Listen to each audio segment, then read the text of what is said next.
नमस्कार प्यारे विद्यार्थियों। मैं doctor Mahendra Thori, assistant professor department of sociology, government Dungar college Bikaner. आप सभी नए विद्यार्थियों का स्वागत करता हूं विभाग द्वारा संचालित इस यूट्यूब चैनल पर। आप सभी को बीए पार्ट फर्स्ट डूंगर महाविद्यालय में प्रवेश प्राप्त करने पर मेरी ओर से ढेरों बधाइयाँ। जल्दी ही आपके व्हाट्सएप ग्रुप्स बना दिए जाएंगे ताकि आपको इस यूट्यूब चैनल या जो भी एकेडमिक एक्टिविटीज़ वर्चुअल प्लेटफॉर्म पे विभाग के अलग अलग फैकल्टी मेंबर्स के द्वारा की जा रही है, उनकी समयानुकूल और समयबद्ध तरीके से आपको सूचना पहुंचाई जा सके। अब तक हमने पिछले 2-3 महीनों में विभिन्न फैकल्टी मेंबर्स ने बीए पार्ट फर्स्ट के महाराजा गंगा सिंह विश्वविद्यालय द्वारा निर्धारित पाठ्यक्रम के अनुसार पेपर फर्स्ट और पेपर सेकंड से संबंधित जितने भी वीडियोस, पीडीएफ्स, असाइनमेंट्स अपलोड किए गए हैं, शेयर किए गए हैं व्हाट्सएप ग्रुप पे, वो एक बार फिर से आपके साथ शेयर कर लिए जाएंगे ताकि आप यूट्यूब चैनल पर जो भी वीडियोस अपलोड हमने किए हैं उनके द्वारा लाभान्वित हो सकें। और विषय के संबंध में, चूँकि एक नया विषय अधिकांश विद्यार्थियों के लिए समाजशास्त्र एक नया विषय हो सकता है, तो उन सभी विद्यार्थियों का आधार मजबूत हो सके, उनकी नींव मजबूत हो सके, इसी आशा के साथ हम ये वीडियोस अपलोड कर रहे हैं। तो आप इन वीडियोस का मैक्सिमम बेनिफिट लीजिए, अपने नोट्स प्रिपेयर कीजिए, रजिस्टर मेंटेन कीजिए और किसी भी प्रकार की डाउट, प्रॉब्लम, कन्फ्यूजन होने की स्थिति में आप व्हाट्सएप चैट के माध्यम से या कॉल करके, वॉइस कॉल करके आप अलग अलग फैकल्टी मेंबर्स से संपर्क कर सकते हैं।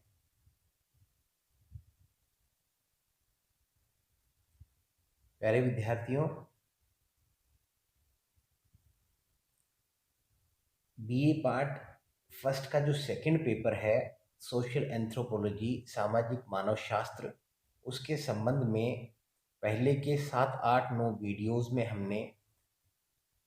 मानव शास्त्र की अर्थ, मानव शास्त्र की परिभाषाएं, अलग अलग विद्वानों ने जो परिभाषाएं दी हैं उनकी चर्चा की है। मानव शास्त्र के अध्ययन क्षेत्र की हमने चर्चा की है। मानव शास्त्र की विषय वस्तु क्या है, अर्थात मानव शास्त्र क्या करता है, मानव के व्यवहार से संबंधित या मानव जीवन के विभिन्न पहलुओं से संबंधित किन किन पहलुओं की किन किन पद्धतियों के माध्यम से किस दृष्टिकोण के साथ अध्ययन करता है, इन सभी मुद्दों पर चर्चा की है। उसके पश्चात मानव शास्त्र की विभिन्न शाखाओं की हमने चर्चा की। मानव शास्त्रीय परिप्रेक्ष्य की कुछ विशिष्टताएं हैं, उनकी हमने चर्चा की। इसके पश्चात मानव शास्त्र की प्रकृति जो एक महत्वपूर्ण टॉपिक बन जाता है, मानव शास्त्र की प्रकृति के संबंध में हमने विस्तार से चर्चा की। उसी विषय में हमने देखा कि मानव शास्त्र एक साथ ही प्राकृतिक विज्ञानों के समान प्रकृति दर्शाता है, मानव शास्त्र समाज विज्ञान है, या एक तरह से कहें तो बिहेवियरल साइंस, सोशल साइंस है, और मानव शास्त्र एक ह्यूमैनिटीज विषय भी है, मानविकी विषय भी मानव शास्त्र हो जाता है। इसके पश्चात अब आगे की वीडियो में हम मानव शास्त्र की जो परिप्रेक्ष्य है उसकी एक महत्वपूर्ण विशेषता है इसका अंतर विषयात्मक होना। इंटरडिसिप्लिनरी अप्रोच को मानव शास्त्र अपनाता है। इंटरडिसिप्लिनरी अप्रोच को अपनाने का तात्पर्य है अलग अलग जितने भी जो भी ज्ञान की शाखाएं हैं, वैज्ञानिक युग में जितने भी प्रकार की वैज्ञानिक शाखाएं हैं, अध्ययन की शाखाएं हैं, चाहे वो प्राकृतिक विज्ञान हो, चाहे वो समाज विज्ञान हो, वे सभी अपने अध्ययन की पूर्णता के लिए अपने अध्ययन को अधिक से अधिक वस्तुनिष्ठ और वैज्ञानिक बनाने के लिए जो कुछ भी अध्ययन करते हैं वो प्रत्यक्ष या अप्रत्यक्ष रूप से अन्य जो समाज विज्ञान है या प्राकृतिक विज्ञानों हैं उनके अधिकार क्षेत्र में भी प्रवेश कर जाते हैं और इसी वजह से एक विषय का अन्य समाज विज्ञान या प्राकृतिक विज्ञान के साथ एक आदान प्रदान का संबंध, एक पारस्परिक पूरकता का संबंध, mutually cooperative supplementary type of relationship develop हो जाता है समय के साथ। और एक बात मैं आपको यहाँ बताना चाहूँगा कि जितने भी समाज विज्ञान हैं, या हम समाज विज्ञानों का उदाहरण लेंगे, जितने भी समाज विज्ञान हैं वो सभी मूलतः मानव और मानव व्यवहार का ही अध्ययन करते हैं। कहने का तात्पर्य है कि विभिन्न समाज विज्ञान मानव जीवन को अपने अध्ययन का केंद्र मानकर अध्ययन करते हैं। उनके अध्ययन के जो अंतर है या जो भिन्नता है वो मूलतः उनके दृष्टिकोण, उनकी फोकस, उनका विशिष्ट होना या उनका सामान्यीकृत होना, उनके परिप्रेक्ष्य क्या है, ये कुछ ऐसे, और उनके द्वारा जो अध्ययन पद्धतियां हैं, ये कुछ ऐसे बिंदु हैं जिनकी वजह से विभिन्न समाज विज्ञानों के मध्य एक प्रकार की भिन्नता उत्पन्न हो जाती है। अदरवाइज जितने भी समाज विज्ञान हैं उन सभी का उद्देश्य है मानव जीवन के संबंध में वैज्ञानिक दृष्टिकोण के साथ अध्ययन करना, जितना हो सके आनुभविक तथ्यों को प्राप्त करना और इन आनुभविक तथ्यों के सामान्यीकरण के माध्यम से किसी न किसी प्रकार के नियम या सिद्धांतों की खोज कर लेना ही विभिन्न समाज विज्ञानों का उद्देश्य होता है। और इसी उद्देश्य की प्राप्ति करने की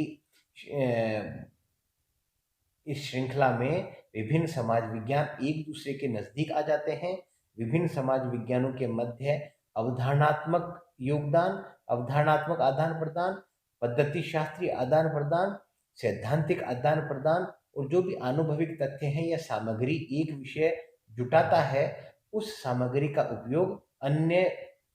समाज विज्ञान भी अपने अध्ययनों में कर लिया करते हैं। इसी प्रघटना या इसी स्थिति को स्पष्ट करने के लिए जिस अवधारणा का प्रयोग किया जाता है उसे हम कहते हैं किसी विषय की अंतर विषयात्मक प्रकृति, interdisciplinary approach of a particular area of study of a particular kind of science. तो अब हम देखेंगे मानवशास्त्र का अन्य विज्ञानों और मानविकी विषयों। देखिए, विज्ञानों की जब हम बात करेंगे तो प्राकृतिक विज्ञान और समाज विज्ञान दोनों हम देखेंगे, क्योंकि मानवशास्त्र की प्रकृति की व्याख्या करते समय हमने देखा था कि मानवशास्त्र प्राकृतिक विज्ञान भी है और समाज विज्ञान भी है और मानविकी विषय भी है। तो अतीत, वर्तमान और भविष्य के संदर्भ में अब हम मानवशास्त्र की छोटा सा एक बार फिर से रिकॉल कर लेते हैं परिभाषा को कि अतीत, वर्तमान और भविष्य के संदर्भ में, यानी कि मानवशास्त्र तीनों प्रकार के कालों के संबंध में अध्ययन करता है। ये अतीत की घटनाओं के, मानव जीवन या विभिन्न क्रियाकलापों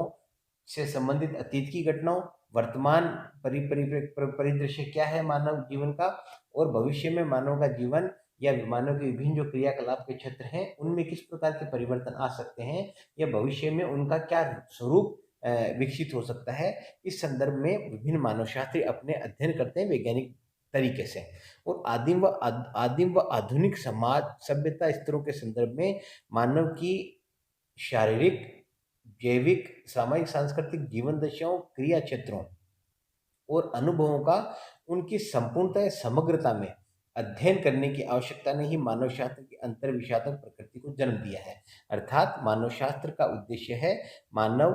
के जीवन के विभिन्न जो पक्ष हैं उन सभी पक्षों को संपूर्णता में समझने की मानवशास्त्र की जो जिद है, जो इसका दृष्टिकोण है, इसी दृष्टिकोण की वजह से यह अत्यधिक अंतर विषयात्मक बन जाता है। मानवशास्त्र में अंतर विषयात्मक प्रकृति अधिक स्पष्ट रूप से उभर कर सामने आती है। इस संबंध में हम प्रोफेसर किसिंग की एक बात को देखना चाहेंगे। उन्होंने लिखा है कि मानव का तुलनात्मक एवं समग्र अध्ययन, comparative study and the study in totality, जिसमें मानवशास्त्र की रुचि है, मानवशास्त्र की रुचि मानव जीवन का तुलनात्मक और उसका समग्रता में अध्ययन करना ही मानवशास्त्र की रुचि है और इसी अर्थ में कुछ अर्थों में इसे ज्ञान का एक संश्लेषणात्मक क्षेत्र बना देती है और यही जो आवश्यकता है या मानवशास्त्र का यही जो रुचि है वो उसे एक संश्लेषणात्मक क्षेत्र एक सिंथेटिक एरिया ऑफ स्टडी बना देती है। निस्संदेह विभिन्न विषय अपने विशिष्ट परिप्रेक्ष्यों अवधारणाओं और पद्धतियों के आधार पर अपनी विषय वस्तु का अध्ययन करते हैं, तथापि अपने अध्ययन की पूर्णता के लिए उन्हें अन्य विषयों के साथ अंतर्निर्भरता का संबंध the relationship of interdependency interrelatedness give and take kind of relationship स्थापित करना पड़ता है। दूसरे शब्दों में कहें तो विभिन्न अध्ययन विषयों के पारस्परिक संबंध निर्भरता एवं सहभागिता, ये देखिए पारस्परिक संबंध म्यूचुअल रिलेशन, निर्भरता म्यूचुअल इंटरडिपेंडेंस एंड सहभागिता एक तरह से कॉम्प्लीमेंट्री जो नेचर है या पार्टनरशिप जो है, कोरेबुलेशन है या एक तरह से कोऑपरेटिव नेचर जो है, तात्पर्य यह कदापि नहीं है कि इन विषयों का कोई स्वतंत्र अस्तित्व नहीं है। कहने का तात्पर्य है कि विभिन्न विषयों के मध्य पारस्परिकता निश्चित रूप से पाई जाती है, परंतु इसका मतलब ये नहीं है कि ये जो पारस्परिकता है ये उनके स्वतंत्र अस्तित्व के मार्ग में किसी प्रकार की बाधा उत्पन्न करती है, यानी कि उनका कोई स्वतंत्र या स्वायत्त अस्तित्व नहीं होता है। इनकी कोई निश्चित विषय वस्तु अध्ययन क्षेत्र नहीं है। वास्तविकता तो यह है कि मानव उसके कार्यों के संदर्भ में ज्ञान की संपूर्णता के लिए विभिन्न अध्ययन विषयों के मध्य पारस्परिक संबद्धता, सहभागिता और अंतरक्रियात्मकता बहुत अधिक आवश्यक और उपयोगी होती है, स्पष्ट भी होती है। एक प्राकृतिक विज्ञान, एक सामाजिक विज्ञान और एक मानविकी विषय के रूप में मानवशास्त्र, ये मानवशास्त्र की प्रकृति है, वह एक प्राकृतिक विज्ञान भी है, एक सामाजिक विज्ञान भी है, एक मानविकी विषय भी है और इन्हीं रूपों में अन्य प्राकृतिक विज्ञानों के साथ, सामाजिक विज्ञानों के साथ और मानविकी विषयों के साथ घनिष्ठ और आदान प्रदान के संबंध या लिंक अप्स, ये जो संबंध है ना लिंक अप्स बोलते हैं हम, लिंकअप्स पाए जाते हैं। इसी प्रकार मानवशास्त्र की विभिन्न शाखाएं, मानवशास्त्र की जो विभिन्न शाखाएं हैं मुख्य रूप से 4 शाखाएं हैं। आर्कियोलॉजी है, कल्चरल एंथ्रोपोलॉजी है, सोशियो कल्चरल एंथ्रोपोलॉजी है, एक तरह से लिंग्विस्टिक एंथ्रोपोलॉजी है और इनकी जो विभिन्न उपशाखाएं हैं भी आपस में घनिष्ठ रूप से संबंधित और निर्भर है।